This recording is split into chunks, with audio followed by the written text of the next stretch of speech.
പാട്ട് സിനിമയിൽ ഒരു വലിയ ഘടകമാണല്ലോ. ലോഹിയേട്ടൻ്റെ ഈ പാട്ടിന്റെ സിറ്റുവേഷൻ വെക്കുന്നതിലും പാട്ടിലുള്ള ലോഹിയേട്ടൻ്റെ ഒരു സെൻസ് എത്രമാത്രമാണ്? ലോഹിക്ക് വല്ലാത്തൊരു മ്യൂസിക്കൽ സെൻസ് ഉള്ള ആളാണ്.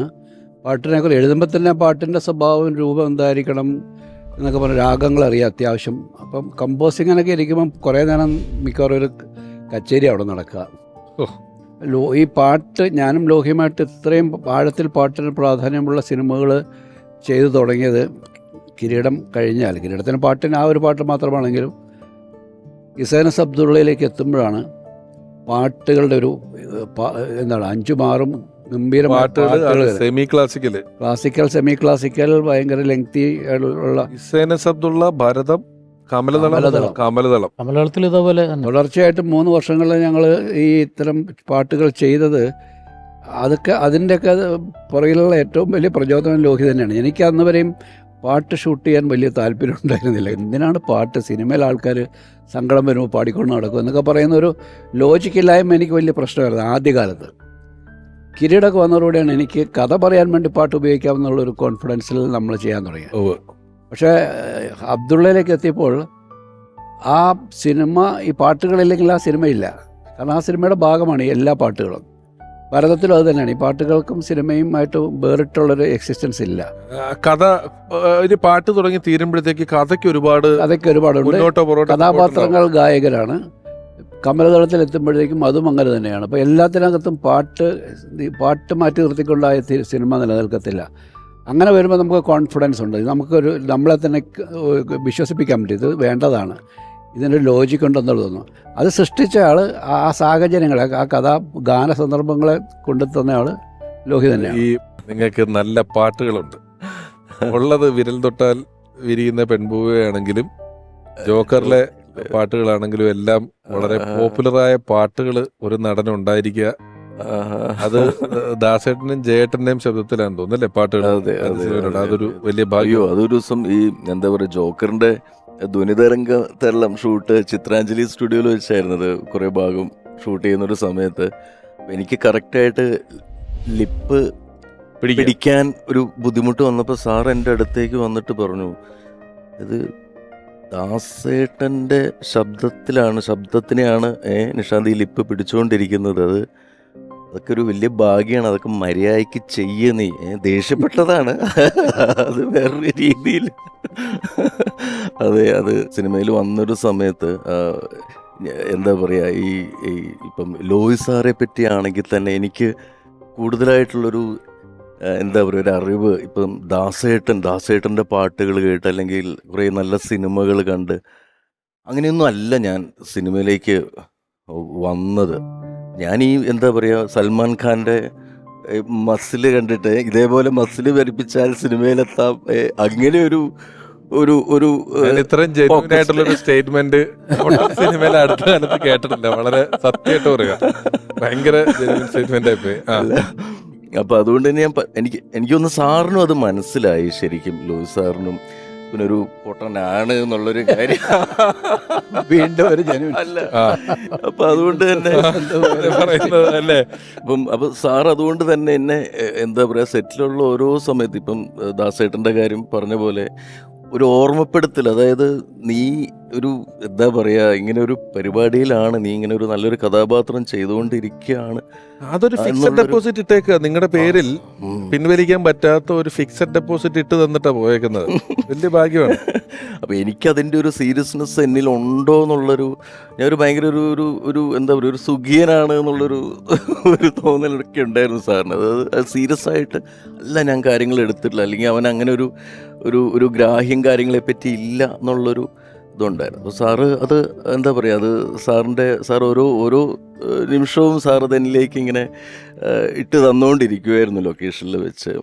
ഈ പാട്ടിനെ പറ്റി പറഞ്ഞപ്പം ലിറിക്സ് എഴുതുമായിരുന്നു പാട്ടുകൾക്ക്. ഈ സിനിമയിലെ ചെമ്മാനം പൂത്ത എന്നുള്ള പാട്ടൊക്കെ അദ്ദേഹം തന്നെ ലിറിക്സ് എഴുതിയിട്ടുള്ളതാണ് സിനിമ പാട്ടുകൾക്ക് വേണ്ടിയിട്ട്. ഇതര കലാമേഖലകളിൽ പ്രവർത്തിക്കുന്ന ആളുകളുടെ കഥയും അങ്ങനെയുള്ള ആളുകളെ കഥാപാത്രങ്ങളായും ലോഹി സാർ ഒരുപാട് ഉപയോഗിച്ചിട്ടുള്ളതുപോലെ തോന്നുന്നുണ്ട് എനിക്ക്. കമലദളം തന്നെയാണല്ലോ കഥകളിയുടെ എല്ലാ മേഖലയും കവർ ചെയ്ത്. ഇനി അത് ഇനി ആർക്കും അങ്ങനത്തെ ഒരു പാട്ട് അല്ലെങ്കിൽ ഡാൻസിൻ്റെ എല്ലാ ഫോംസും ചെയ്തു കഴിഞ്ഞു. മോണിഷ തന്നെ അവസാനം ഇതിൻ്റെ ഒരു 150-ാം ദിവസം ഫംഗ്ഷൻ നടക്കുന്ന സമയത്ത് മോണിഷ വന്ന് എന്നെ ചേർത്ത് പിടിച്ച് പറഞ്ഞത് എൻ്റെ ജീവിതം പൂർണ്ണമായി. കാരണം ഡാൻസിൻ്റെ എല്ലാ ഫോംസും ഞാൻ ഈ സിനിമയിൽ ചെയ്തു. ഇനി എനിക്ക് ജീവിതത്തിൽ ഒന്നും ആഗ്രഹിക്കാനില്ല എന്ന് പറയുന്നത് പിന്നീട് അറം പറ്റിയൊരു വാക്കായി മാറിയെങ്കിൽ പോലും അല്ല, അതുപോലെ ലോഹി ചെയ്തു കഴിഞ്ഞാൽ ആ ഏരിയ മൊത്തം അങ്ങ് വെളുപ്പിച്ചിട്ട് ദശരഥം ഏതാണ്ട് എത്ര ദിവസം കൊണ്ട് എങ്ങനെയാണ് ഉണ്ടായിട്ടുള്ളത്? ദശരഥവും വളരെ ചെറിയ സമയത്തിനാണ് ചെയ്തത്. അത് ചെയ്യേണ്ടി വന്നതാണ്. കാരണം ഞാൻ കിരീടം ഷൂട്ട് ചെയ്തുകൊണ്ടിരിക്കുമ്പോഴാണ് ലാല് ആവശ്യപ്പെടുന്നത് അടുത്ത പടം ചെയ്യണം എന്ന് പറയണം. കാരണം വേറൊരു പ്രൊഡ്യൂസർക്ക് വേണ്ടിയിട്ട് ചെയ്യാനിരുന്നൊരു പ്രോജക്റ്റാണ്.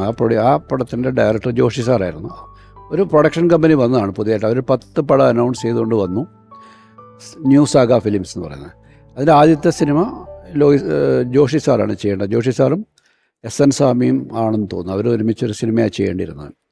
പക്ഷേ അവർ തമ്മിലൊരു ധാരണപ്പശക ഉണ്ടായതുകൊണ്ട് ജോഷി സാർ അതിൽ നിന്ന് മാറുകയും ഈ ലൊക്കേഷനിലേക്ക് ഈ പ്രൊഡ്യൂസർമാരെത്തി, കിരീടത്തിൻ്റെ ലൊക്കേഷനിലേക്ക് പ്രൊഡ്യൂസർമാരെത്തി ലാലുമായിട്ടൊരു പകരം കൂടി ഒരു സംസാരിക്കുന്നതൊക്കെ ഞാൻ കാണുന്നുണ്ട്.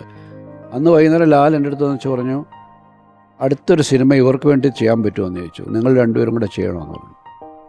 ഞാൻ പറഞ്ഞത് ജോഷി സാറ് ചെയ്യേണ്ട പടമല്ലേ എന്ന് ചോദിച്ചു. ഇല്ല, അവർ തമ്മിൽ എന്തോ ഒരു ധാരണപ്പശകുണ്ട്.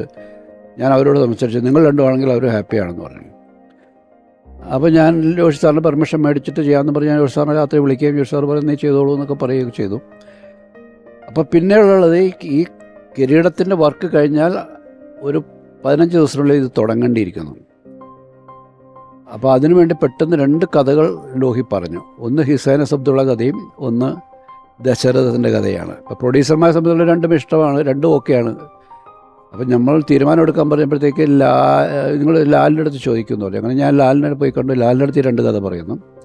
ലാലിന് 2 ഇഷ്ടമായി. അപ്പോൾ ലാൽ പറയുന്നത് നിങ്ങൾക്ക് പെട്ടെന്ന് എഴുതാൻ പറ്റുന്ന ഏതാണ്, നമുക്ക് ഇമ്മീഡിയറ്റ് തുടങ്ങേണ്ടതാണ് എന്ന് പറഞ്ഞു. അപ്പോൾ ലോഹി പറഞ്ഞു എനിക്ക് 2ാമത്തെ കഥ ദശരഥത്തിൻ്റെ കഥയാണ് എഴുതാൻ എളുപ്പമെന്ന് പറഞ്ഞു. എന്നാൽ പിന്നെ അത് ചെയ്യാമെന്ന് പറഞ്ഞാണ് അത് പോകുന്നത്. അപ്പം കിരീടത്തിൻ്റെ റിലീസ് 7-ാം തീയതിയും 15-ാം തീയതിയും ഞാൻ ഈ പടം ഷൂട്ട് ചെയ്യുകയും ചെയ്യണം. ഞാൻ ഈ കിരീടത്തിൻ്റെ സക്സസ് ഒന്നും ഞാൻ നേരിട്ട് കണ്ടിട്ടില്ല, ലോഹിയും കണ്ടിട്ടില്ല. ലോഹി ഇതിൻ്റെ എഴുത്തിലും ഞാൻ ഇത് കഴിഞ്ഞാൽ നേരെ അതിൻ്റെ ലൊക്കേഷൻ നോക്കലൊക്കെ ആയിട്ട് പോകണം. അപ്പോൾ തിരക്കഥ പൂർത്തി കഴിഞ്ഞ ശേഷമാണ് ഷൂട്ടിംഗ് തുടങ്ങി. അത്രയും ചുരുങ്ങിയ സമയത്തുള്ള എഴുതി തീർത്തു.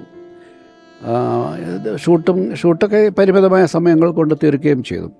അല്ല, ഈ ലോഹിയെ സംബന്ധിച്ചുള്ള അങ്ങനെ തന്നെയാണ്. അങ്ങനെ ഒരു കിരീടം ഹിസൈനസ് അബ്ദുള്ള ലോഹി എഴുതാൻ വളരെ സ്ട്രെയിൻ എടുത്തൊരു സ്ക്രിപ്റ്റാണ്. കാരണം ലോഹി ദശരഥത്തിൻ്റെ കൂടെ 2 പറഞ്ഞ കഥയിൽ മറ്റത് സെലക്ട് ചെയ്തപ്പോൾ ഇത് സെലക്ട് ചെയ്യാതിരുന്നതിൻ്റെ കാരണം ലോഹി പറയുന്നത് ഈ പശ്ചാത്തലം എനിക്കറിയില്ല, രാജകൊട്ടാരം അവിടുത്തെ രീതികൾ, അപ്പോൾ അത് പഠിക്കണം എന്ന് പറഞ്ഞുകൊണ്ട്. പക്ഷേ അത് കഴിഞ്ഞപ്പോഴേക്കും ലാലിൻ്റെ അടുത്ത പ്രോജക്റ്റിന് വേണ്ടിയിട്ട് നമ്മൾ അത് തന്നെ ചെയ്യുമ്പോൾ ഇത് എഴുതുക എന്നുള്ളത് ഷൂട്ടും ഒരേ സമയത്ത് പോയിക്കൊണ്ടിരുന്നൊരു കാര്യമാണ്. ഇതുപോലെ തന്നെ ലോഹി നാഗർകോവിലിലെ ഒരു ഹോട്ടലിൽ ഇരുന്ന് എഴുതുന്നു, ഞാൻ തക്കലയിൽ ഷൂട്ട് ചെയ്യുന്നു. ഇങ്ങനത്തെ ഒരു പരിപാടി അവിടെ നടക്കുന്നുണ്ട്. എഴുത്തും ഷൂട്ടും പാരലായിട്ട് പോയിക്കൊണ്ടിരുന്ന സിനിമയാണത്. തൂവൽ കൊട്ടാരം നിന്ന് തുടങ്ങി വീണ്ടും ചില വീട്ടുകാര്യങ്ങൾ അഗെയിൻ സത്യൻ അന്തിക്കാടിന്റെ ചിത്രത്തില് അതിലും ഒരു നല്ലൊരു കഥാപാത്രം ചെയ്യാൻ സാധിച്ചു.